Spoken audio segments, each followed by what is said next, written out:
କାମ ସରିଗଲା ବୋଲି ଗୋଟିଏ ଗୃହିଣୀ ଭାବୁଥାଏ। ମୋର ଦିନ ପାଖେଇ ଆସିଲା ବୋଲି ଗୋଟିଏ ମା ଭାଙ୍ଗି ପଡ଼ୁଅଛି। ବଞ୍ଚିବାର କିଛି ଆଧାର ନାହିଁ, ବଞ୍ଚିବାର କିଛି ସାହାରା ନାହିଁ। ଘରେ ଭୋଜନ କରିବା ନିମନ୍ତେ ଆବଶ୍ୟକୀୟ କିଛି ବସ୍ତୁ ନାହିଁ। ତାହାର କାରଣ କ'ଣ? ମାନେ ସେହି ଦେଶକୁ ଦୁର୍ଭିକ୍ଷ ଘେରି ଆସିଥିଲା। ସେହି ଦେଶ ଶାସନ କରୁଥିବା ରାଜା ମଧ୍ୟ ଭୋଜନ କରିବାର ଅଭାବ ଥିଲା। ସେ ଦେଶରେ ଥିବା ବଡ଼ ବଡ଼ ଅଧିକାରୀମାନଙ୍କୁ ମଧ୍ୟ ସେଦିନମାନଙ୍କରେ ଭୋଜନର ଦୁର୍ଭିକ୍ଷ ଘଟିଲା।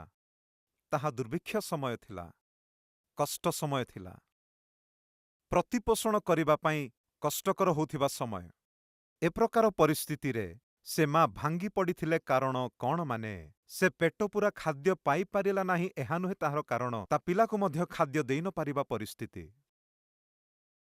ଯଦି ତାଙ୍କର ସ୍ୱାମୀ ଥାନ୍ତେ, ସେ କୌଣସି ଗୋଟେ ପରିଶ୍ରମ କରି କି କୌଣସି ଗୋଟେ କାମ କରି ତାଙ୍କୁ ଓ ତାଙ୍କ ପରିବାର ପ୍ରତିପୋଷଣ କରିବ ବୋଲିବା ଗୋଟିଏ ଭରସା ଓ ଭବିଷ୍ୟତର ସୁରକ୍ଷା ରହିଥାନ୍ତା। କିନ୍ତୁ ଦୁର୍ଭାଗ୍ୟବଶତଃ ସେହି ସ୍ତ୍ରୀଟିକୁ ସ୍ୱାମୀ ମଧ୍ୟ ନାହାନ୍ତି, ମରିଯାଇଛନ୍ତି। ଘରର ମୁରବୀ ନାହାନ୍ତି, ଆହାର ଯୋଗାଇବା ବ୍ୟକ୍ତି ନାହାନ୍ତି। କଷ୍ଟ ସମୟ, ଦୁର୍ଭିକ୍ଷ ସମୟ, ପେଟ ନ ପୂରେଇବା ସମୟ। ହଠାତ୍ ଏପରି ପରିସ୍ଥିତି ଆସିବା ସମୟରେ ସେ ମା ଭାଙ୍ଗି ପଡ଼ିଥିବା ବେଳେ କ'ଣ ଘଟିଲା? ମୋ କାମ ହୋଇଗଲା ବୋଲି ଭାବିବା ବେଳେ, ଆହୁରି ବଞ୍ଚିବାର କଷ୍ଟ ବୋଲି ଭାବିବା ସମୟରେ, ମୋର ଦିନ ପାଖେଇ ଆସିଲା ବୋଲି ଭାବିବା ସମୟରେ କ'ଣ ଘଟିଲା? ଏହି ବିଷୟ ମୁଁ ଆପଣଙ୍କୁ କହିବା ପାଇଁ ଚାହେଁ। ବାଇବଲରେ ଦୁର୍ଭିକ୍ଷ ସମୟ ଆସିଲା। ଉଦାହରଣ, ଅବ୍ରାହମ ଈଶ୍ୱରଙ୍କର ପ୍ରତିଜ୍ଞା ବିଶ୍ୱାସ କରି ପ୍ରତିଜ୍ଞାତ ଦେଶକୁ ଯିବା ସମୟରେ ଦୁର୍ଭିକ୍ଷ ଆସିଲା। ସେ ଦୁର୍ଭିକ୍ଷ ଆସିବା ବେଳେ ଦୁର୍ଭିକ୍ଷର କାରଣ କ'ଣ ଜାଣିପାରି ପ୍ରଭୁଙ୍କଠାରେ ନିର୍ଭର ରଖି ଦୁର୍ଭିକ୍ଷରୁ ରକ୍ଷା ପାଇଥିଲେ ଭଲ ହୁଅନ୍ତା। ଆଜି ଆମ ଜୀବନରେ କେହି ଜଣେ ଦୁର୍ଭିକ୍ଷ ଦେଇ ଗତି କରୁଛି କି? କଷ୍ଟ ଦେଇ ଗତି କରୁଅଛି କି? ପେଟ ପୂରା ଖାଦ୍ୟ ନ ପାଇପାରିବା ପରିସ୍ଥିତିରେ ଅଛନ୍ତି କି? ନିଜର ସ୍ତ୍ରୀ ପିଲାମାନଙ୍କୁ ପୋଷି ନ ପାରିବାର ଆର୍ଥିକ ସମସ୍ୟା ଦେଇ ଯାଉଛନ୍ତି କି? ଏପରି ପରିସ୍ଥିତି ଦେଇ ଗଲାବେଳେ ପ୍ରଭୁଙ୍କ ନିକଟକୁ ଆସି କାରଣ ଜାଣନ୍ତୁ। କାହିଁକି ପ୍ରଭୁ ମୋ ଜୀବନ କଷ୍ଟ ଦେଇ ଯାଉଅଛି, ଦୁର୍ଭିକ୍ଷ ଦେଇ ଯାଉଅଛି, ଲୁହର ଉପତ୍ୟକା ଦେଇ ଯାଉଅଛି? ଭୋକରେ କଷ୍ଟ ପାଇବା ବେଳେ ବି, ବହୁତ ପରିଶ୍ରମ କରୁଥିଲା ବେଳେ ବି ମୋ ସ୍ତ୍ରୀ ପିଲାମାନଙ୍କୁ ମୁଁ ପ୍ରତିପୋଷଣ ନ କରିବାର ପରିସ୍ଥିତିକୁ କାହିଁକି ଆସିଛି? ଏହି ପ୍ରାର୍ଥନା ପ୍ରଭୁଙ୍କ ନିକଟରେ ଯଦି କରିଲେ ନିଶ୍ଚିନ୍ତ ଆପଣ ତାର ଉତ୍ତର ପାଇବେ।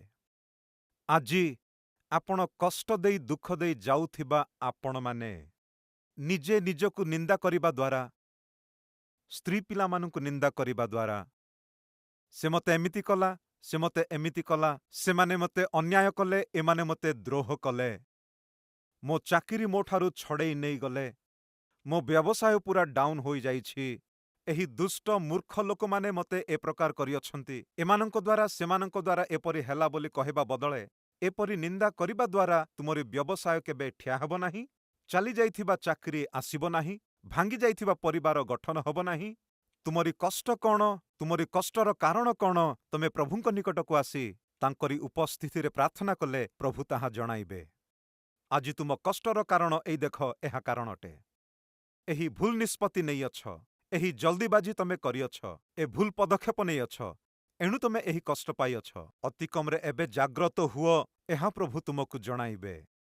ପୁନର୍ବାର ସେହି ଭୁଲଟିକୁ ନ କରି, ପୁନର୍ବାର ସେହି ପରିସ୍ଥିତିକୁ ନ ଆସି ତୁମ ପରିବାରକୁ, ତୁମ ଭବିଷ୍ୟତକୁ ତୁମେ ରକ୍ଷା କରିପାରିବ। ଏହି ବାସ୍ତବ ଜାଣିଲେ କେତେ ଭଲ ହୁଅନ୍ତା। ଅବ୍ରାହମଙ୍କ ଜୀବନରେ କଷ୍ଟ ଓ ଦୁର୍ଭିକ୍ଷ ଆସିବା ବେଳେ ପ୍ରଭୁଙ୍କ ନିକଟରେ ପ୍ରାର୍ଥନା କରିଥିଲେ ଭଲ ହୁଅନ୍ତା, କିନ୍ତୁ ପ୍ରାର୍ଥନା ନ କରି ଏକ ଭୁଲ ନିଷ୍ପତ୍ତି ନେଇଥିଲା ଓ ମିଶ୍ର ଦେଶକୁ ଗଲା। ଆପଣମାନେ ଷ୍ଟୋରି ଜାଣିଛନ୍ତି। ତା ସ୍ତ୍ରୀର ପ୍ରତିପୋଷଣ କରିବାର ଦାୟିତ୍ୱ ଅଛି ବୋଲି, ତା ସହିତ କାମ କରୁଥିବା ଲୋକମାନଙ୍କର ପ୍ରତିପୋଷଣ କରିବାର ଦାୟିତ୍ୱ ଅଛି ବୋଲି, ଭୋକରେ ସେମାନେ କଷ୍ଟ ପାଉଥିବାର ନ ଦେଖିପାରି ସେ ତରତର ହୋଇ ଗୋଟିଏ ନିଷ୍ପତ୍ତି ନେଇ ପ୍ରଭୁଙ୍କ ଉପରେ ନିର୍ଭର ରଖିବା ଅପେକ୍ଷା ମିଶ୍ର ଓ ଫାରୋ ଉପରେ ନିର୍ଭର କରିଲା। ଶେଷରେ ଅପମାନିତ ହେଲା। ଏ ପ୍ରକାର ପରିପ୍ରେକ୍ଷୀରେ ଶେଷରେ ତାଙ୍କୁ ସେଠାରୁ ତଡ଼ି ଦିଆଯାଇଥିଲା। ଅବ୍ରାହମ ବଞ୍ଚିଥିବା ସମୟରେ ଦୁର୍ଭିକ୍ଷ ଆସିଥିବାରୁ ତାର ପ୍ରତିପୋଷଣ କରିବାର ଦାୟିତ୍ୱ ଥିବାରୁ ପ୍ରତିପୋଷଣ କରିବା ପାଇଁ କେଉଁ ଗୋଟେ ସ୍ଥାନକୁ ନେଲା। ଇସାକଙ୍କ ସମୟରେ ମଧ୍ୟ ଏ ପ୍ରକାର ଗୋଟିଏ ଦୁର୍ଭିକ୍ଷ ଆସି ପଡ଼ିଥିଲା। ଇସାକଙ୍କ ସମୟରେ ଦୁର୍ଭିକ୍ଷ ଆସିବା ବେଳେ ଇସାକ ତାଙ୍କ ସ୍ତ୍ରୀଙ୍କୁ ରିବିକାଙ୍କର ପ୍ରତିପୋଷଣ କରିବାର ଦରକାର ଥିଲାବେଳେ ସେ ମଧ୍ୟ ତାଙ୍କ ସ୍ତ୍ରୀ ଓ ପରିବାର ପ୍ରତିପୋଷଣ କରିବାକୁ ହେବ। ଦୁର୍ଭିକ୍ଷ ବେଳେ ଏମିତି କଷ୍ଟ ପାଇଲେ କେମିତି ହେବ? ଦୁର୍ଭିକ୍ଷ ସମୟରେ ନୀରବ ରହିଲେ କେମିତି ହେବ? ଏଣୁ ସେ ମଧ୍ୟ ଏକ ତତ୍ପର ନିଷ୍ପତ୍ତି ନେଇଥିଲେ ଓ ମିଶର ଦେଶକୁ ଯାଇଥିଲେ। ସେ ମିଶରକୁ ଗଲେ। ଇତିମଧ୍ୟରେ 26 ଅଧ୍ୟାୟରେ ଆମେ ଦେଖିବାକୁ ପାରୁ ଆଦିପୁସ୍ତକ 26 ଅଧ୍ୟାୟ ପ୍ରଥମ ପଦରେ ପୂର୍ବେ ଅବ୍ରାହମଙ୍କର ବର୍ତ୍ତମାନ ସମୟରେ ଯେ ରୂପ ଦୁର୍ଭିକ୍ଷ ହୋଇଥିଲା ସେହି ଦେଶରେ ଆଉଥରେ ସେ ରୂପ ଦୁର୍ଭିକ୍ଷ ଉପସ୍ଥିତ ହୁଅନ୍ତେ ଇସାକ ଗରାରରେ ପଲେଷ୍ଟିୟମାନଙ୍କ ରାଜା ଅବିମେଲେକ ନିକଟକୁ ଗଲେ। ବାସ୍ତବରେ ପ୍ରତିଜ୍ଞାତ ଦେଶ ଓ ମିଶର ଦେଶ ମଧ୍ୟରେ କେନ୍ଦ୍ର ଭାବରେ ମଧ୍ୟଭାଗରେ ଥିବା ଏହି ସ୍ଥାନ ଗରାର। ଇସାକ ମଧ୍ୟ ଆପଣ ପିତାଙ୍କ ପରି ମିଶର ଦେଶକୁ ଯିବାକୁ ଚାହିଁଲା, କିନ୍ତୁ ଈଶ୍ୱର ଚେତାବନୀ ଦେଇଥିଲେ ତୁମ ପିତାଙ୍କ ପରି ତୁମେ ମିଶର ଦେଶକୁ ଯାଅ ନାହିଁ ବୋଲି କହିଥିଲେ। ଈଶ୍ୱର ଏହି ଚେତାବନୀ ଦେଇଥିବାରୁ ସେ କେତେକ ଦିନ ଗରାରରେ ଇସାକ କାଳକ୍ଷେପଣ କରିବା ପାଇଁ ଦୁର୍ଭିକ୍ଷ ସମୟରେ ପରିବାରକୁ ପ୍ରତିପୋଷଣ କରିବା ପାଇଁ ତାର ଦାୟିତ୍ୱ ସେ ବହନ କରିଥିଲା। ଋତ ପୁସ୍ତକ ପ୍ରଥମ ଅଧ୍ୟାୟରେ ସେଠାରେ ମଧ୍ୟ ଆମେ ଦେଖିବାକୁ ପାରୁ ବିଚାର କର୍ତ୍ତୃଗଣ ବିଚାର କରିବା କାଳେ ଏକ ସମୟରେ ଦେଶରେ ଦୁର୍ଭିକ୍ଷ ପଡ଼ିଲା। ତହିଁରେ ବେଥଲେମ ଜିହୁଦାର ଜଣେ ଲୋକ ଆପଣା ଭାର୍ଯ୍ୟା ଓ 2 ପୁତ୍ର ଘେନି ମୋୟାବ ଦେଶରେ ପ୍ରବାସ କରିବାକୁ ଗଲା। ସାଧାରଣତଃ ଆମେ କ'ଣ ଦେଖିବାକୁ ପାରୁ? ଅବ୍ରାହମଙ୍କ ସମୟରେ ଦୁର୍ଭିକ୍ଷ ଆସିବା ବେଳେ ତାଙ୍କ ସ୍ତ୍ରୀ ବିବାହିତ ସ୍ତ୍ରୀକୁ ପ୍ରତିପୋଷଣ କରିବାର ଦାୟିତ୍ୱ, ତାଙ୍କ ସହିତ କାମ କରୁଥିବା ଲୋକମାନଙ୍କର ପ୍ରତିପୋଷଣ କରିବାର ଦାୟିତ୍ୱ ଅଛି ବୋଲି, କୌଣସି ଏକ ମାଧ୍ୟମରେ ସେହି ଦୁର୍ଭିକ୍ଷ ସମୟରୁ ବାହାରକୁ ଆସିବାକୁ ହେବ ବୋଲି, ଦୁର୍ଭିକ୍ଷ ନଥିବା ସ୍ଥାନକୁ ଯିବାକୁ ହେବ ବୋଲି ସ୍ୱାମୀ ଭାବରେ ତାର ଦାୟିତ୍ୱକୁ ବହନ କରି ସେ ନେଇଥିବା ତତ୍ପର ନିଷ୍ପତ୍ତି ଦ୍ୱାରା ନ ଯିବା ସ୍ଥାନକୁ ଯାଇଥିଲା। କିନ୍ତୁ କ'ଣ ଆମେ ବୁଝିବାକୁ ପାରୁଅଛୁ ମାନେ ତାଙ୍କ ଘରେ ସ୍ୱାମୀ ଥିବାରୁ ଦୁର୍ଭିକ୍ଷ ଆସିବା ସମୟରେ ସ୍ତ୍ରୀକୁ କେମିତି ହେଲେ ପ୍ରତିପୋଷଣ କରିବାର ଗୋଟିଏ ଇଚ୍ଛା ଅବ୍ରାହମଙ୍କଠାରେ ଦେଖୁଅଛୁ। ଆମେ ଇସାକଙ୍କ ଜୀବନରେ ମଧ୍ୟ ସେୟା ଦେଖୁ। ତାଙ୍କର ସ୍ତ୍ରୀ ରିବିକା ଅଛି, 2 ଗୋଟି ସନ୍ତାନ ଅଛନ୍ତି, ଜାକୁବ ଏସୋ ଅଛନ୍ତି, ତାଙ୍କ ଚାରିପଟେ କାମ କରିବା ଲୋକମାନେ ଅଛନ୍ତି। ଦୁର୍ଭିକ୍ଷ ଆସିଲା, ଏବେ ଆମ କାମ ହେଇଗଲା, ଆମେ କେମିତି ହେଲେ ବଞ୍ଚିବାକୁ ହେବ ବୋଲି ସେ ଚାହିଁ ସେ ଜଣେ ସ୍ୱାମୀ ଓ ପିତା ହୋଇଥିବାରୁ ତାର ଦାୟିତ୍ୱ ବହନ କରିବା ନିମନ୍ତେ ଗରାରକୁ ଗଲା। ଋତ ପୁସ୍ତକରେ ମଧ୍ୟ ଦେଖିବାକୁ ପାରୁଛୁ ଦୁର୍ଭିକ୍ଷ ଆସି ପଡ଼ିଲା। ଏପରି ଦୁର୍ଭିକ୍ଷ ଆସିବା ବେଳେ କିଏ ପ୍ରଥମେ ଷ୍ଟେପ୍ ନେଉଅଛନ୍ତି? ସ୍ୱାମୀ ହିଁ। ଏଲିମେଲକ ନାମକ ଗୋଟିଏ ସ୍ୱାମୀକୁ ଗୋଟିଏ ସ୍ତ୍ରୀ ଓ 2 ଗୋଟି ପିଲାମାନେ। ଦୁର୍ଭିକ୍ଷ ପଡ଼ିଲା। ଦୁର୍ଭିକ୍ଷ ପଡ଼ିବା ସମୟରେ ଏଲିମେଲେକ ସେ ତାର ଦାୟିତ୍ୱ ବହନ କରନ୍ତି। କ'ଣ ତାହା ମାନେ ଯେମିତି ହେଲେ ମୋ ସ୍ତ୍ରୀ ପିଲାମାନଙ୍କୁ ପ୍ରତିପୋଷଣ କରିବାର ଅଛି? ଏ ଅଞ୍ଚଳରେ ଦୁର୍ଭିକ୍ଷ ପଡ଼ିଲା, ମୋୟାବ ଦେଶକୁ ଆମେ ଚାଲିଯିବା, ଯାଇ ମୋ ସ୍ତ୍ରୀ ପିଲାମାନଙ୍କୁ ପ୍ରତିପୋଷଣ କରିବାକୁ ହେବ ବୋଲି ତାର ଦାୟିତ୍ୱ ବହନ କଲା। ତାହା ବି ଈଶ୍ୱରଙ୍କର ଇଚ୍ଛା ବିରୋଧ ଅଟେ। ଅବ୍ରାହମ ଈଶ୍ୱରଙ୍କର ଇଚ୍ଛାର ବିରୋଧ କରି ସେ କଷ୍ଟ ତା ଜୀବନକୁ ଆଣିଲା। ଇସାକ ମଧ୍ୟ ଈଶ୍ୱରଙ୍କର ଇଚ୍ଛା ବିରୋଧରେ ଗରାରରେ ଅଳ୍ପ ଦିନ ରୁହ, ପ୍ରବାସୀ ଭାବରେ ବୋଲି କହିଲେ ପ୍ରବାସୀ ଭାବରେ ନ ରହି ସେଠାରେ ସେ ସ୍ଥିର ହୋଇ ରହି ସେ ମଧ୍ୟ ଆପଣା ଜୀବନକୁ କଷ୍ଟ ଆଣିଲା। ଦୁର୍ଭିକ୍ଷ ପଡ଼ିବା ସମୟରେ ତାହାର କାରଣ କ'ଣ ଜାଣିପାରି ଆପଣା ଜୀବନକୁ ସଜାଡ଼ିବା ବଦଳରେ ଏଲିମେଲେକ ମଧ୍ୟ କରିଥିବା ଭୁଲ କ'ଣ ମାନେ ତାର ସ୍ତ୍ରୀ ଓ 2 ଗୋଟି ସନ୍ତାନମାନଙ୍କୁ ଜୀବନ୍ତ ଈଶ୍ୱର ନଥିବା ମୋୟାବ ଦେଶକୁ ସେ ନେଇକି ଗଲା। ସେ ସେଠାରେ ବଞ୍ଚିବା ଉଦ୍ଦେଶ୍ୟରେ ସେ ସେଠାକୁ ଗଲେ ଓ ସେ ଦେଶକୁ ନେଇ ଗଲେ। ଆଜି ଆମ ମଧ୍ୟରେ କେହି ଅଛନ୍ତି କି? ଆପଣଙ୍କ ଜୀବନରେ ଦୁର୍ଭିକ୍ଷ ଅଛି, କଷ୍ଟ ଅଛି, ସଙ୍କଟ ଅଛି, ଋଣଗ୍ରସ୍ତ ହୋଇଛ। ପ୍ରଥମେ କ'ଣ ଜାଣି ରଖିବା ଦରକାର ମାନେ ଆପଣଙ୍କର ଥିବା ଆର୍ଥିକ ସମସ୍ୟା, ଆପଣ ନେଇଥିବା ଋଣ ଓ ଆଜିର ଏହି କଷ୍ଟର ସମୟ ଓ ଆପଣମାନଙ୍କର ଦୁଃଖର କାରଣ କ'ଣ ଯଦି ଆପଣ ଜାଣିପାରିଲେ, ତାପରେ ଆପଣ ନେଇଥିବା ନିଷ୍ପତ୍ତି ଦ୍ୱାରା ଆପଣ ଜାଗ୍ରତ ହେବେ। ଭୁଲ କେଉଁଠି ଅଛି ତାହା ନ ଜାଣି ଅଞ୍ଚଳ ବଦଳେଇଲେ କି ଗ୍ରାମ ବଦଳେଇଲେ କି ଦେଶ ବଦଳେଇଲେ ବି ନିଜଠାରେ ଭୁଲ ରଖି କେମିତି ତମେ ଭଲ ହେଇପାରିବ ଥରେ ଆଲୋଚନା କର। ଆପଣଙ୍କ ସାଇକେଲର ଚକ୍ରର ଟ୍ୟୁବ୍ର ଗୋଟିଏ ହୋଲ୍ ହେଇଛି, ପଞ୍ଚର ହେଇଛି। ଯେତେବେଳେ ପଞ୍ଚର ହେଲା ସେତେବେଳେ କ'ଣ କରିବା ଦରକାର? କେଉଁଠାରେ ପଞ୍ଚର ହେଇଛି ସେ ହୋଲ୍କୁ ଟିକେ ରିପେୟାର କଲେ, ସେଇଠାରେ ଯଦି ଆମେ ପ୍ୟାଚ୍ କଲେ, ଯେତେବେଳେ ପବନ ଭରୁ ତେବେ ସେ ରହିବ। ସେହି ହୋଲ୍ଟି କେଉଁଠି ଅଛି ନ ଜାଣି ଏ ସାଇକେଲ ଦୋକାନକୁ ଗଲ, ସେ ପବନ ଭରିଲା, ସେ ପବନଟା ରହୁନି, ତେବେ କହିବ ଏ ଅକାମୀ ଦୋକାନଟା ବୋଲିକି। ଏହିପରି କହି ଏହାଠାରୁ ଏକ ଉତ୍ତମ ସାଇକେଲ ଦୋକାନକୁ ଯାଇ ପୁନର୍ବାର ଯଦି ପବନ ଭରିଲେ ପବନ କ'ଣ ରହିବ କି ଆଜ୍ଞା? ୟାର ଗୋଟେ ଖାଲି ଖାଲି ଦୋକାନ ବୋଲି କହି ପାଖରେ ଆଉ ଗୋଟେ ପମ୍ପ ଅଛି, ତାର ଆମେରିକା ଠାରୁ ଜାପାନ ଠାରୁ ଆଣିଅଛି ନୂଆ ପମ୍ପ ବୋଲି, ଯେକୌଣସି ପମ୍ପ ଦ୍ୱାରା ଭରିଲେ ମଧ୍ୟ ପବନ କ'ଣ ରହିବ କି ଆଜ୍ଞା? ଅଞ୍ଚଳ ବଦଳେଇଲେ, ଗ୍ରାମ ବଦଳେଇଲେ, ଦେଶ ବଦଳେଇଲେ ବି ପ୍ୟାଚ୍ କ'ଣ ତାହା ନ ଜାଣି ଟାୟାରରେ ପବନ ରହିବା ସମ୍ଭବ ନାହିଁ। ଏହା କେତେ ସିମ୍ପଲରେ ଆପଣମାନେ ବୁଝିପାରିବେ। ଆପଣଙ୍କ ଜୀବନରେ ଗୋଟିଏ ହୋଲ୍ଟି ରଖି, ଜୀବନରେ ଗୋଟେ ଭୁଲଟି ରଖି, ଜୀବନରେ ଗୋଟେ ପାପ କାର୍ଯ୍ୟକୁ ରଖି, ସେ ପାପ ଦ୍ୱାରା ଆସିଥିବା କଷ୍ଟ ତମେ ଅନୁଭବ କରି ନ ପାରି, ଯାହା କିଛି ସଞ୍ଚୟ କରୁଅଛ ତୁମ ପରିବାରର ପ୍ରତିପୋଷଣ କରି ନ ପାରି, ଋଣ ଓ ସୁଧ ହିଁ ପରିଶୋଧ କରିବାରେ ଯଦି ସେହି ଟଙ୍କା ଖର୍ଚ୍ଚ କରିଦଉଥିଲେ, ତୁମ ଭୁଲକୁ ନ ଜାଣିପାରିଲେ କେମିତି ହବ? ତମେ ବ୍ୟବସାୟ ବଦଳେଇଲେ ବି, ଚାକିରି ବଦଳେଇଲେ ବି, ଅଞ୍ଚଳ ବଦଳେଇଲେ ବି, ଦେଶ ବଦଳେଇ ଦେଲେ ବି ତମେ ଭଲ ପଡ଼ିବା ସମ୍ଭବ ନାହିଁ। ତମେ ସ୍ଥିର ହେବା ସମ୍ଭବ ନାହିଁ। ଦୁର୍ଭିକ୍ଷ କାହିଁକି ଆସେ? ମଣିଷ ନିଜ ଇଚ୍ଛାନୁସାରେ ବଞ୍ଚିବା ବେଳେ ଆସେ। ତୁମ ଜୀବନରେ ଦୁର୍ଭିକ୍ଷ କାହିଁକି ପଡ଼ିଲା? ତୁମ ଜୀବନରେ ନିଜ ଇଚ୍ଛାନୁସାରେ ବଞ୍ଚିଥିବାରୁ କଷ୍ଟ ଦୁର୍ଭିକ୍ଷ ଆସିଲା। କେମିତି କହିପାରିବା? ଋତ ପୁସ୍ତକ ଗୋଟିଏ ପେଜ ପୂର୍ବକୁ ଯାଅ। ସେଠାରେ ବିଚାରକର୍ତ୍ତା 21 ଅଧ୍ୟାୟ 25 ପଦ ସେଠାରେ ଆପଣ ଦେଖିବାକୁ ପାରିବେ। କ'ଣ ଅଛି ଦେଖନ୍ତୁ ଟିକେ। ଇସ୍ରାଏଲ ମଧ୍ୟରେ କୌଣସି ରାଜା ନଥିଲା। କ'ଣ ଲେଖା ଅଛି? ଇସ୍ରାଏଲ ଲୋକଙ୍କୁ ଶାସନ କରିବା ରାଜା ନାହାନ୍ତି, ଚାଳକ ନାହାନ୍ତି, ପଚାରିବା ଲୋକେ ନାହାନ୍ତି, ପ୍ରଶ୍ନ କରିବା ଲୋକେ ନାହାନ୍ତି, ଜାଗ୍ରତ କରିବା ଲୋକେ ନାହାନ୍ତି। ଏଣୁକରି ପ୍ରତ୍ୟେକେ ଯାହା ଦୃଷ୍ଟିରେ ଯାହା ଭଲ ସେ ତାହା କଲା। ଆଜି ଗୋଟିଏ ଟଙ୍କା ସଞ୍ଚୟ ନ କରିବାର କାରଣ କ'ଣ? ମଦ ପିଇବା ଲାଗି, ବୁଲୁଥିବା ଲାଗି, ଅନୁଭବ କରିବା ଲାଗି, ଅନାବଶ୍ୟକର ଇଚ୍ଛା ଲାଗି, ଅଜାଗ୍ରତ ହେବା ଲାଗି, ଭଲ ଚିନ୍ତା ନ କରିବା ଲାଗି, ଭବିଷ୍ୟତ ଚିନ୍ତା ନ କରିବା ଲାଗି, ଖର୍ଚ୍ଚ କରିବା କଣ୍ଟ୍ରୋଲ ନ କରିବା ଲାଗି, ଏମାନଙ୍କୁ ସେମାନଙ୍କୁ ଦେଖି ଅନାବଶ୍ୟକରେ ଖର୍ଚ୍ଚ କରିବା ଲାଗି ଆର୍ଥିକ ଭାବରେ ବହୁତ କଷ୍ଟକର ସ୍ଥିତି ଦେଇ ଯାଇଥାଉ। ସମସ୍ୟା ଅନୁଭବ କରୁ। ଏହା ସାଧାରଣରେ ଘଟିଥାଏ। ଆଜି ଆପଣଙ୍କର ଥିବା ଏହି ଆର୍ଥିକ ସମସ୍ୟାର କାରଣ ନ ଜାଣି ଆଉ ଯେତେ ଋଣ ନେଲେ ବି, ଆଉ ଯେତେ ଇନଭେଷ୍ଟ କଲେ ବି, ଆଉ ଗୋଟେ ରାଜ୍ୟକୁ ଗଲେ ବି, ଆଉ ଏକ ଦେଶକୁ ଗଲେ ବି, ଆମ୍ଭମାନଙ୍କଠାରେ ଯଦି କୌଣସି ଅଭାବ ଅଛି ମାନେ ସେହି ଅଭାବ ଆମ ସହିତ ଯିବ ଆଜ୍ଞା। ସେପରି ଆମଠାରେ ଭୁଲଟିକୁ ରଖି ଆମେ ଯେଉଁ ଦେଶକୁ ଗଲେ ମଧ୍ୟ ସେଠାରେ ମଧ୍ୟ ସେହି ସମସ୍ୟା ଆପଣଙ୍କ ଜୀବନକୁ ଅସ୍ତବ୍ୟସ୍ତ କରିବ। ଏକ୍ଜାକ୍ଟଲି ଏହା ଘଟିଥିଲା। ଅବ୍ରାହମ ଈଶ୍ୱରଙ୍କ ନିକଟରେ ଆଣ୍ଠୁ ପାତି ପ୍ରଭୁ କାହିଁକି ଏ କଷ୍ଟ ମୋତେ ଆସିଅଛି ବୋଲି ପଚାରିଥିଲେ ଭଲ ହନ୍ତା। ପ୍ରଭୁ ଉତ୍ତର ଦେଇଥାନ୍ତେ, ବୋଧେ କହିଥାନ୍ତେ ଏହା କେବଳ ଗୋଟିଏ ପରୀକ୍ଷା, ତୁମେ ମୋ ଉପରେ ନିର୍ଭର କରିବ କି ନାହିଁ, ମୋତେ ବିଶ୍ୱାସ କରିବ କି ନାହିଁ ବୋଲିବା ଉଦ୍ଦେଶ୍ୟରେ ମୁଁ ପରୀକ୍ଷା କରୁଅଛି।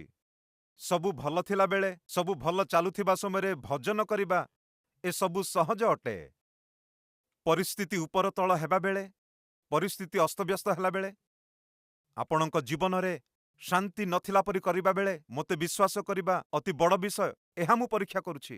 ଏ ପରୀକ୍ଷାରେ ଯଦି ପାସ୍ କଲ ମାନେ ମୁଁ ତୁମକୁ ପ୍ରତିଜ୍ଞାତ କରିଥିବା ସେହି ପ୍ରତିଜ୍ଞାର ସନ୍ତାନ ଦେବି। ପ୍ରଭୁ ବୋଧେ କହିଥାନ୍ତେ ଏପରି, କିନ୍ତୁ ସେଦିନ ସେ ସମ୍ମୁଖୀନ କରିଥିବାର ଦୁର୍ଭିକ୍ଷର କାରଣ କ'ଣ ଈଶ୍ୱରଙ୍କ ଠାରୁ ସେ ତାହା ଜାଣିପାରିନଥିଲା।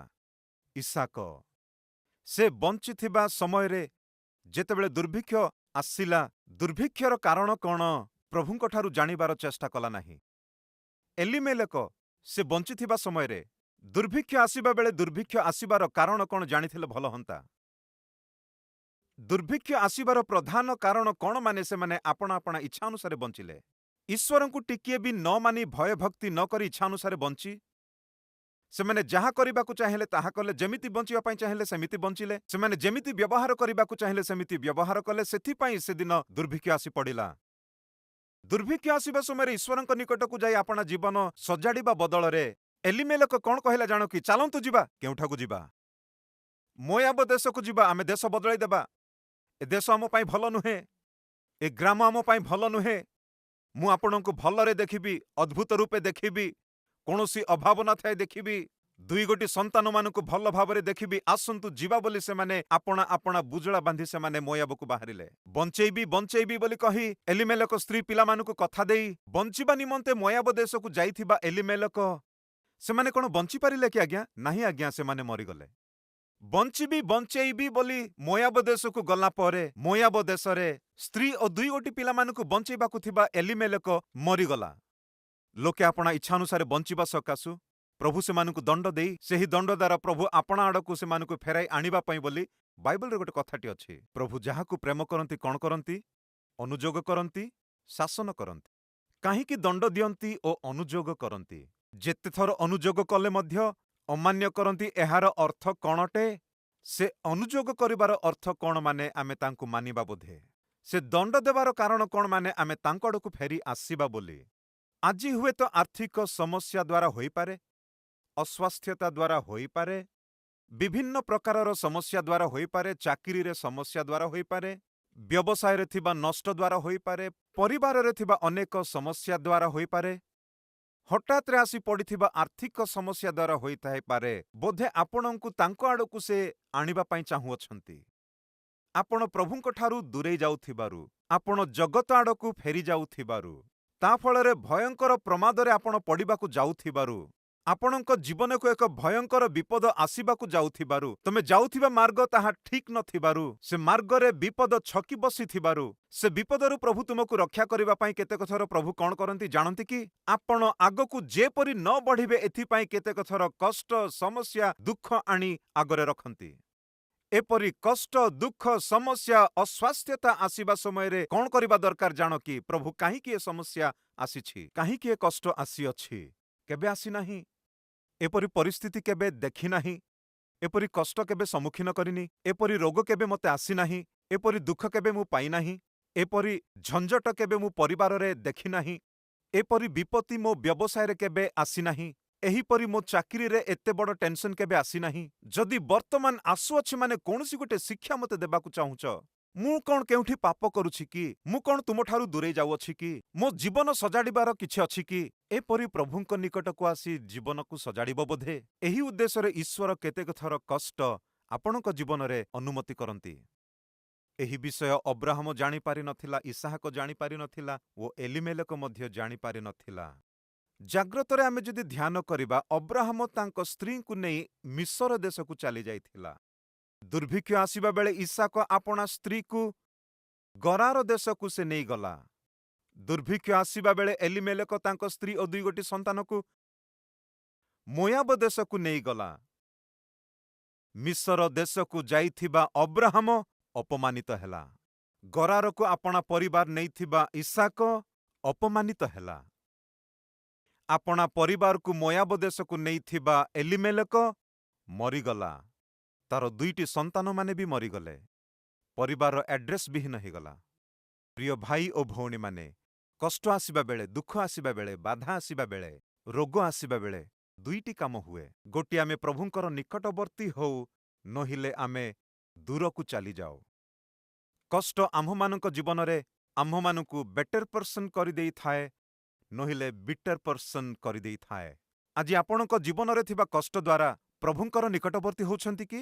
ନହେଲେ ପ୍ରଭୁଙ୍କ ପ୍ରତି ରାଗି ପ୍ରଭୁଙ୍କ ଠାରୁ ଦୂରେଇ ଯାଉଛନ୍ତି? ଗୋଟିଏ ଥର ଆପଣ ଆପଣଙ୍କୁ ପ୍ରଶ୍ନ କର, କାହିଁକି? ମାନେ ତାହା ଆପଣଙ୍କ ମନ ଉପରେ ନିର୍ଭର କରେ। ବର୍ତ୍ତମାନ ସବୁ କାହିଁକି ମୁଁ କହୁଅଛି? ମାନେ ଅବ୍ରାହମ ସ୍ୱାମୀ ହୋଇଥିବାରୁ ତା ସ୍ତ୍ରୀକୁ ମିଶରକୁ ନେଲା, ଇସାକ ସ୍ୱାମୀ ହୋଇଥିବାରୁ ତା ସ୍ତ୍ରୀକୁ ଗରାରକୁ ନେଲା, ଏଲିମେଲେକ ସ୍ୱାମୀ ହୋଇଥିବାରୁ ତା ସ୍ତ୍ରୀ ପିଲାମାନଙ୍କୁ ମୋୟାବକୁ ନେଲା। କିନ୍ତୁ ଆଜି ଆମେ ଧ୍ୟାନ କରୁଥିବା ଗୋଟିଏ ଗରିବ ସ୍ତ୍ରୀଙ୍କୁ ସ୍ୱାମୀ ନାହିଁ ଆଜ୍ଞା। ତା ଜୀବନ ବିପଦରେ ପଡ଼ିଥିଲା ଆଜ୍ଞା। ବର୍ତ୍ତମାନ ମୋ କାମ ସରିଗଲା ବୋଲିବା ଗୋଟିଏ ସ୍ଥିତିକୁ ପହଞ୍ଚିଲା ଆଜ୍ଞା। ବଞ୍ଚିବାର ଆଧାର କିଛି ନାହିଁ ଆଜ୍ଞା। ବଞ୍ଚେଇବାର କର୍ତ୍ତା ନାହାନ୍ତି ଆଜ୍ଞା। କୁଟୁମ୍ବକୁ ପ୍ରତିପୋଷଣ କରିବା ପାଇଁ ତାର ବିବାହିତ ସ୍ୱାମୀ ତାଠାରୁ ଦୂରେଇ ଯାଇଥିଲା ଆଜ୍ଞା, ମରିଯାଇଥିଲା। ଏବେ ସେ କାହାଠାରେ ନିର୍ଭର ରଖିବ? ବାଇବଲରେ ସୁନ୍ଦର କଥାଟି ଅଛି, ଆସନ୍ତୁ ଦେଖିବା। ଗୀତ ସଂହିତା 10 ଅଧ୍ୟାୟ 14 ପଦ। ଅସହାୟ ଲୋକ ଆପଣାକୁ ତୁମ୍ଭଠାରେ ସମର୍ପଣ କରେ। ତୁମ୍ଭେ ପିତୃହୀନର ସହାୟ ହୋଇଅଛ। ଅସହାୟ ଲୋକ ଆଜି ଆମମାନଙ୍କ ମଧ୍ୟରେ କେହି ଅଛନ୍ତି କି? ହାତ ଦେଖାଅ ବୋଲି ମୁଁ କହୁନାହିଁ, ମାତ୍ର କେହି ଅଛନ୍ତି କି ଅସହାୟ ଲୋକ, ତାମାନେ ଆଧାର ନଥିବା ଲୋକ? ଆଜି ଆପଣଙ୍କର ବଞ୍ଚିବାର ଆଧାର କ'ଣ ଅଟେ? ଚାକିରି? ଆପଣଙ୍କର ପରିବାର ପ୍ରତିପୋଷଣ କରିବାର ଆଧାର କ'ଣ ବୃତ୍ତି? ପରିବାରକୁ ପ୍ରତିପୋଷଣ କରିବାର ଆଧାର ବ୍ୟବସାୟ, ବୃତ୍ତି ଅବା ଚାକିରି? କ'ଣ ସଡନ୍ଲି ତମେ ହରେଇଛ? ତାର ଅର୍ଥ କ'ଣ? ତମେ ଆଧାର ହରେଇ ଦେଇଛ। ପରିବାରକୁ ପ୍ରତିପୋଷଣ କରିବା ଆଧାର ହରେଇ ଦେଇଥିଲେ ବି, କିଏ ବା ଅସହାୟ ହେଲେ ବି ଆପଣ କ'ଣ କରିବାକୁ ହେବ ଜାଣନ୍ତି କି? ବାଇବଲ କହେ ଅସହାୟ ଲୋକ ତୁମ୍ଭଠାରେ ସମର୍ପଣ କରେ। ଆଜି ଯଦି ଆପଣମାନଙ୍କ ଜୀବନରେ ଯଦି ଅସହାୟ ଅବସ୍ଥାରେ ଅଛନ୍ତି, ପ୍ରଭୁ କ'ଣ ଚାହାନ୍ତି ଜାଣ କି? ଆମ୍ଭଠାରେ ସମର୍ପଣ କର, ଆମ୍ଭ ନିକଟକୁ ଆସ। ସେଦିନ ସେ ଗରିବ ବିଧବା ମା, ଅସହାୟର ବିଧବା ଈଶ୍ୱରଙ୍କର ସାହାଯ୍ୟ ଲୋଡ଼ିଥିଲା। ପ୍ରଭୁ ପ୍ରଭୁ ଆପଣ ତ ଜାଣ ମୋତେ ସ୍ୱାମୀ ନାହିଁ। ତମେ ତ ଜାଣ ଭୟଙ୍କର ଭାବେ ଏହି ଦେଶକୁ ଦୁର୍ଭିକ୍ଷ ଅସ୍ତବ୍ୟସ୍ତ କରିପକାଉଅଛି। ତମେ ତ ଜାଣିଛ ମୋ ଘରେ ସମସ୍ତ ପାତ୍ର ଖାଲି ହୋଇ ପଡ଼ିଛି। ତମେ ତ ଜାଣିଛ ଆମେ ପେଟ ପୂରା ମଧ୍ୟ ଖାଇପାରୁନାହୁଁ। 2 ଓଳି ଖାଦ୍ୟ ଖାଇ ବହୁତ ଦିନ ହେଇଗଲା। ପ୍ରଭୁ ପ୍ରଭୁ ମୋ କାମ ହେଇଗଲା, ଏଥିରେ ଆମେ ମରିଯିବୁ। ଏବେ ଆମେ ଆହୁରି ବଞ୍ଚିବା ସମ୍ଭବ ନାହିଁ। ଆମର ଦିନ ସରି ଆସିଲାଣି। ଏହା ସେଦିନ ସେ ଗରିବ ବିଧମାର ଗୋଟିଏ ପ୍ରାର୍ଥନା। ପ୍ରାର୍ଥନା ଆଜି ଆମମାନଙ୍କ ମଧ୍ୟରେ କେହି ଅଛି କି? ଆଜ୍ଞା, ମୁଁ କହୁଛି ଆଜି ମୋ ପରିସ୍ଥିତି ସେମିତି। ମୁଁ ବି ସେ ପ୍ରକାର ପରିସ୍ଥିତିକୁ ପହଞ୍ଚିଛି। କାହିଁକି କେଜାଣି ପାଦ କାଢ଼ି ପାଦ ପକେଇ ନ ପାରିବା ପରିସ୍ଥିତିକୁ ଆସିଛି। ହାତ ଚାଲୁନାହିଁ, କ'ଣ କରିବି ଜଣାପଡ଼ୁନାହିଁ। ଆଗକୁ ବଢ଼ିବା ପାଇଁ ଚାହିଁଲେ ମାର୍ଗ ମୋତେ ଦେଖାଯାଉନାହିଁ। ପଛକୁ ଯିବାକୁ ଚାହିଁଲେ ସେଠାରେ ଗୋଟେ ଗର୍ତ୍ତ, ସେଠାରୁ ମୁଁ ଆସିଛି। କ'ଣ କରିବି ଜାଣିପାରୁନାହିଁ, କୁଆଡ଼େ ଯିବି ଜାଣିପାରୁନାହିଁ। ଏକପଟେ ଆର୍ଥିକ ସମସ୍ୟା, ଆର ଏକପଟେ ପରିବାର ସମସ୍ୟା, ଆଉ ଏକପଟେ ଅସ୍ୱାସ୍ଥ୍ୟ ସମସ୍ୟା, ପିଲାର ପଢ଼ା ବିଷୟରେ ସମସ୍ୟା, ପିଲାର ବିବାହ ବିଷୟରେ ସମସ୍ୟା, ଗୃହ ନିର୍ମାଣ କାର୍ଯ୍ୟରେ ସମସ୍ୟା, ବ୍ୟବସାୟରେ କରିଥିବା ଇନଭେଷ୍ଟମେଣ୍ଟରେ ସମସ୍ୟା, ସ୍ଥାନ କିଣିବା ପାଇଁ ଚାହିଁଲୁ ଅଳ୍ପ ଟଙ୍କା ଦେଇଅଛୁ, ଆହୁରି ଅଳ୍ପ ଟଙ୍କା ଦେଇପାରୁନାହୁଁ, ତାହା ବି ଗୋଟିଏ ସମସ୍ୟା। କ'ଣ କରିବି ଜାଣିପାରୁନାହିଁ।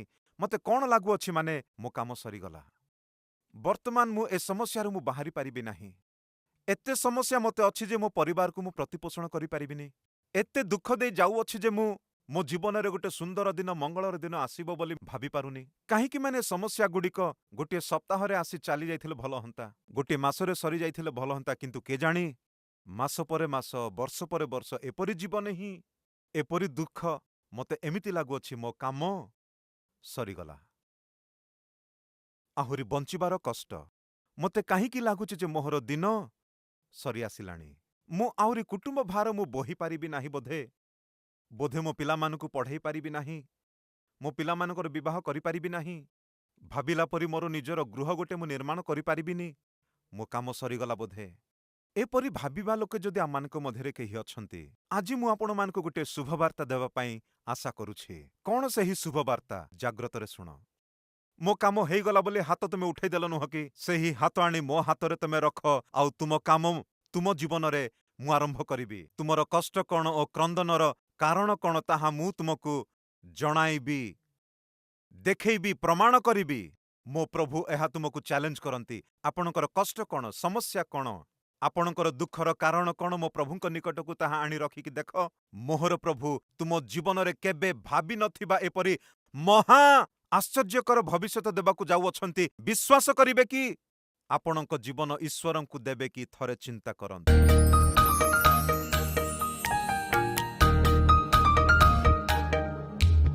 ହେ ମହାପବିତ୍ର ପ୍ରେମମୟ ପିତା, ଅତି ପ୍ରାଞ୍ଜଳ ଭାବରେ ଆମ ସହିତ କଥା ହୋଇ ମୋ କାମ ସରିଗଲା ବୋଲି ଭାବିବା ବେଳେ, ମୁଁ ଆହୁରି ଆଗକୁ ପଦକ୍ଷେପ ନେଇପାରିବିନି ବୋଲି ଭାବିବା ସମୟରେ ଆମମାନଙ୍କୁ କଥା ହେଲ ପ୍ରଭୁ।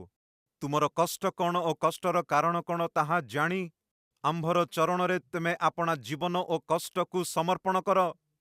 ତାହା ଆମ୍ଭେ ଦେଖିବା, ଆମ୍ଭେ ଆଶ୍ଚର୍ଯ୍ୟ କର୍ମ କରିବା, ଆମ୍ଭେ ତୁମ୍ଭର ଜୀବନ, ପରିବାର ଓ ଚାକିରି ଓ ସମସ୍ତ ବିଷୟ ଆଗକୁ ବଢ଼ିବାରେ ସାହାଯ୍ୟ କରିବା। ଆମକୁ ଏହି ଭରସା ଦେଇଥିବାରୁ ପ୍ରଭୁ ଆମେ ତୁମରି ପ୍ରଶଂସା କରୁଛୁ। କୌଣସି ଆଧାର ନଥିବା ସେହି ଗରିବ ବିଧବା ତୁମରି ଆଶ୍ରୟ ନେବା ବେଳେ ତୁମେ ତାଙ୍କୁ ସାହାଯ୍ୟ କଲ। ତୁମ ପ୍ରତି, ତୁମ ସେବକଙ୍କ ପ୍ରତି ଓ ତୁମ ସେବା ପ୍ରତି ଗରିବ ଅବସ୍ଥାରେ ବି ତାହାର ଦାୟିତ୍ୱ କ'ଣ ଅଟେ ତୁମେ ପରୀକ୍ଷା ନେଲ। ହେ ବାପା, ତା ପରିବାର ଅପେକ୍ଷା, ତାର ପେଟ ପୂରା ଖାଇବା ଅପେକ୍ଷା ତୁମ ସେବକଙ୍କର ପ୍ରତିପୋଷଣ କରିବା, ସେବା କାର୍ଯ୍ୟକୁ ଉତ୍ସାହ କରିବା ମୋର ଦାୟିତ୍ୱ ବୋଲି ସେ ପ୍ରମାଣ ଦେଲା ବେଳେ ତୁମେ ଅତ୍ୟଧିକ ଭାବରେ ଆଶୀର୍ବାଦ କଲ। ସେପରି ଲୋକମାନଙ୍କୁ ଆମ ମଧ୍ୟରେ ତୁମେ ଉଠାଅ। ଆମ ଅପେକ୍ଷା ତୁମରି ରାଜ୍ୟ, ଆମ ଅପେକ୍ଷା ତୁମରି ସୁସମାଚାର କାର୍ଯ୍ୟ, ଆମ ଅପେକ୍ଷା ମଣ୍ଡଳୀର ସୁରକ୍ଷା ବାପା ବହୁତ ମୂଲ୍ୟବାନ ଅଟେ। ଏପରି ଆମେ ଯେବେ ଭାବିବୁ ତମେ ଅତ୍ୟଧିକ ଭାବରେ ଆଶୀର୍ବାଦ କରିବ, ତମେ ମଙ୍ଗଳ କରିବ। ଏହିପରି ଆତ୍ମିକ ଜୀବନ ଆମ୍ଭମାନଙ୍କୁ ପ୍ରଦାନ କର ବୋଲି ଯୀଶୁ ଖ୍ରୀଷ୍ଟଙ୍କ ନାମରେ ଏହି ପ୍ରାର୍ଥନା ସମର୍ପଣ କରୁଅଛୁ। ଆମେନ୍।